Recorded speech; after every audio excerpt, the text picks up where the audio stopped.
नमस्कार दोस्तों, ये video editorial compilation for mains का पार्ट है। आप प्लेलिस्ट में जाके एडिटोरियल की वीडियोस पेपर वाइज और टॉपिक वाइज देख सकते हो। और अगर आप दिसंबर 2019 के बाद की वीडियोस को देखना चाहते हो तो वीडियो के नीचे मौजूद ज्वाइन बटन की सहायता से आप मेंबरशिप को ज्वाइन कर सकते हो। चलिए डिस्कशन स्टार्ट करते हैं। आप जीएस पेपर 3 के इस टॉपिक से आर्टिकल को रिलेट कर सकते हो। ये एस्पेक्ट्स हम कवर करेंगे इस आर्टिकल में। कंटेक्स्ट देखो ये है, अभी एक virtual climate ambition summit organise हुआ था जिसको को कन्वीन किया गया था यूएन के द्वारा। क्यों? क्योंकि देखो पेरिस क्लाइमेट चेंज एग्रीमेंट को साइन हुए 5 साल पूरे हो चुके हैं। तो 5 साल पूरे होने के बाद यूएन के द्वारा ये virtual climate ambition summit organise किया गया था। इस समिट में भाग लेते हुए प्रधानमंत्री मोदी ने जो स्पीच दी उसमें उन्होंने काफ़ी सारी अच्छी अच्छी बातें बोली।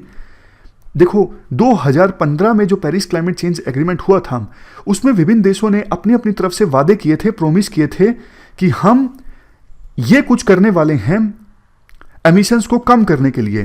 तो सबने वादे किए थे, वो वॉलंटरी वादे थे। इंडिया ने भी अपनी तरफ से वादे किए थे। उनमें से इंडिया देखो उन वादों को पूरा करने की दिशा में काफ़ी आगे है। ये बात यूएन ने भी मानी कि इंडिया ने जो कमिटमेंट्स किए हैं पेरिस क्लाइमेट चेंज एग्रीमेंट में ऑलरेडी उनको पूरा करने की दिशा में इंडिया काफ़ी आगे चल रहा है।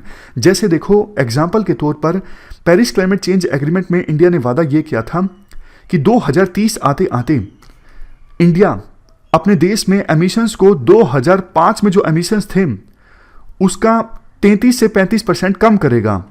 और ऑलरेडी देखो अभी तो सिर्फ 2020 आया है, ऑलरेडी इंडिया ने 2005 में जो एमिशन था उसका 21% जो एमिशन है वो कम कर दिया है। अभी तो 10 साल और भी बाकी हैं। तो इंडिया 33 से लेके 35% छोड़िए, इंडिया हो सकता है 50% एमिशन कम कर दे 2005 में जो एमिशन था इंडिया का उसके हिसाब से। इसके अलावा देखो एमिशन गैप रिपोर्ट 2020 जो रिलीज हुई किसके द्वारा, ये यूएनईपी की रिपोर्ट है। इसमें इंडिया उन 9 देशों की लिस्ट में शामिल है G20 के जो कि ऑन ट्रैक हैं अपनी कमिटमेंट को पूरा करने की दिशा में। मतलब G20 में देखो 9 देश ऐसे हैं जो पेरिस क्लाइमेट चेंज एग्रीमेंट को पूरा करने की दिशा में ऑन ट्रैक हैं और इंडिया उनमें से एक है। वैसे देखो G20 जो है वो वर्ल्ड में 78% ग्रीन हाउस गैसेस के एमिशन के लिए रिस्पॉन्सिबल हैं। इनसे बल्कि ज़्यादा उम्मीद की जाती है आप ज़्यादा सक्रिय हुए, ज़्यादा एक्टिव आप हो ताकि एमिशंस को कम किया जा सके। और जो यूरोपियन यूनियन के काफ़ी सारे देश ऐसे हैं जिन्होंने और एम्बिशियस टारगेट्स को अपनाया है एमिशंस को कम करने के लिए। मतलब पेरिस क्लाइमेट चेंज एग्रीमेंट में जो वादे किए थे उनसे भी ज़्यादा स्ट्रॉन्ग वादे अब किए हैं यूरोपियन यूनियन ने ताकि एमिशंस को कम किया जा सके। अब एक बार फिर से इंडिया की अगर बात करें, देखो इंडिया का टारगेट ये है 2022 से पहले 175 गीगावाट की रिन्यूएबल एनर्जी को जनरेट करने की कैपेसिटी को डेवलप करना है। अभी फिलहाल इंडिया पूरे वर्ल्ड में चौथे नंबर पे है रिन्यूएबल एनर्जी की कैपेसिटी के मामले में। अब फिलहाल हमारे देश में सोलर एनर्जी को प्रोड्यूस करने की जो कैपेसिटी है 36 गीगावाट है। लक्ष्य 100 गीगावाट सोलर एनर्जी को प्रोड्यूस करने की कैपेसिटी डेवलप करने का है। तो आर्टिकल में ये भी कहा जाता है अब देखो सरकार को ये कोशिश करनी होगी कि कॉमर्शियल बिल्डिंग्स या फिर जो हाउस होल्ड्स हैं वो अपनी छतों पर सोलर एनर्जी को प्रोड्यूस करने के लिए सोलर इक्विपमेंट्स लगाएं। इसकी सहायता से इंडिया सोलर एनर्जी को प्रोड्यूस करने की जो अपनी कैपेसिटी है उसे इंक्रीज कर सकता है। इंडिया ने और क्या कुछ किया है, इंटरनेशनल सोलर अलायंस को इस्टेब्लिश करने में इंडिया ने लीडरशिप प्रोवाइड की। इसके अलावा coalition for disaster resilient infrastructure इसको भी इस्टेब्लिश करने में इंडिया ने लीड किया।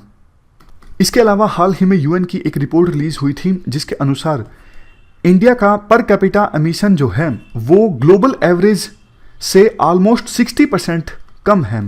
यानी पूरे वर्ल्ड में जो पर कैपिटा एमिशन है फॉर एग्जांपल 1 यूनिट, तो हमारे देश में पर कैपिटा एमिशन 0.4 यूनिट से भी कम है। इसके अलावा देखो फॉरेस्ट कवर भी इंक्रीज हुआ है हमारे देश में पिछले कुछ सालों में। और ट्रांसपोर्ट से निकलने वाला जो एमिशन है वो देखो लॉकडाउन के दौरान तो कम हो गया था, लेकिन अब कोविड-19 है आपको पता है और लोग पब्लिक ट्रांसपोर्ट का कम इस्तेमाल कर रहे हैं और अपने पर्सनल व्हीकल्स का ज़्यादा इस्तेमाल कर रहे हैं। तो इंडिया के सामने ये चुनौती है कि इलेक्ट्रिक व्हीकल्स का यूज हमारे देश में बढ़े। मतलब इंडिया ने अच्छा काम किया है, लेकिन कुछ चैलेंजेस भी हैं जिनको इंडिया को एड्रेस करना है। इस डिस्कशन में फिलहाल इतना ही है। Thank you very much for discussion.